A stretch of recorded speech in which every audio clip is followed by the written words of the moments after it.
Salut les amis, bienvenue pour ma nouvelle vidéo. Alors aujourd'hui, forcément, on va s'occuper de ces plants de tomates.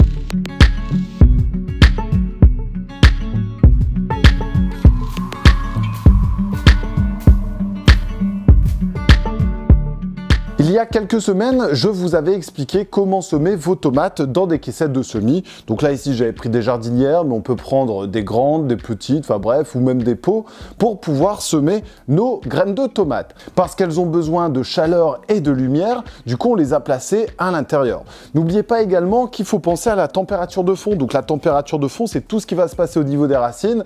La tomate a besoin d'une température de fond aux alentours des 15 degrés.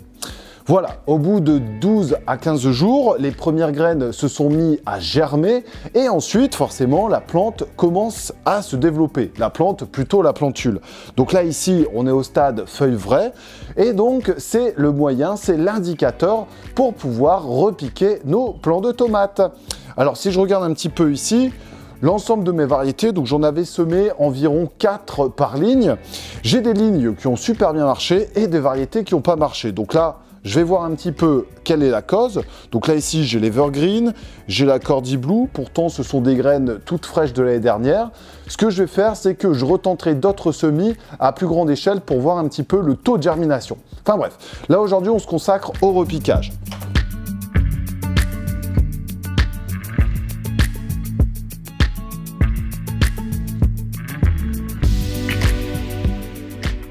Concernant le repiquage, vous allez voir, c'est très simple. On va avoir besoin d'une baguette de tutorage, ça servira pour prendre des plantules.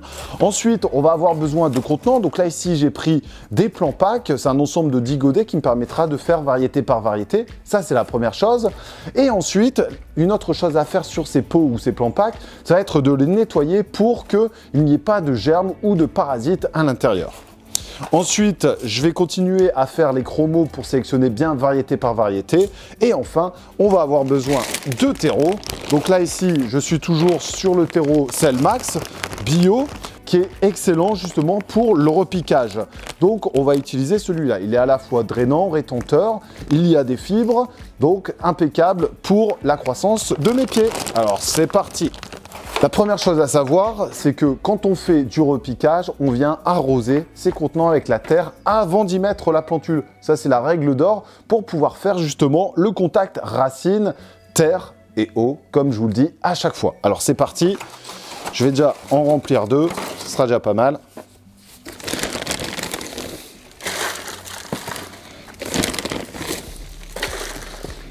C'est le meilleur moment, ça, remplir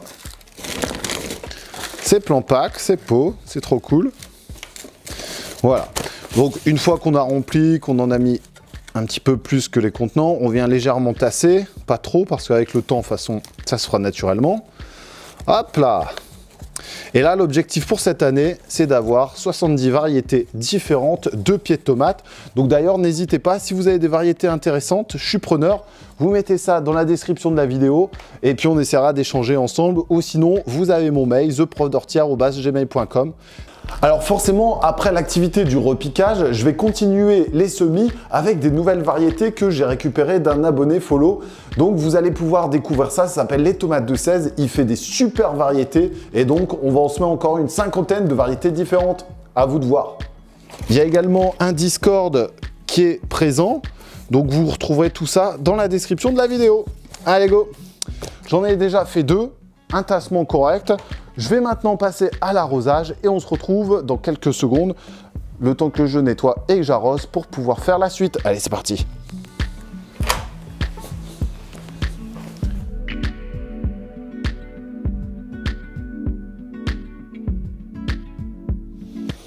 Et voilà, donc mes 2 plants packs sont arrosés, on va pouvoir attaquer. Hop là!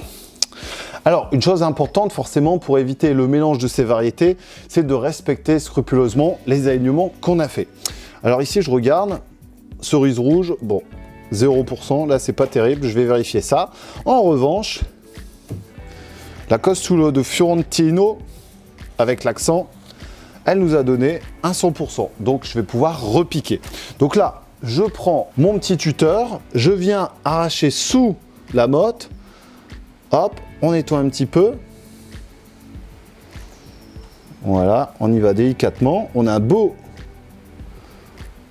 appareil racinaire. Ensuite, on va faire une fosse de plantation, un petit trou si vous préférez. Et là, tout doucement, on va borner et faire le contact racine, plante, terre et eau.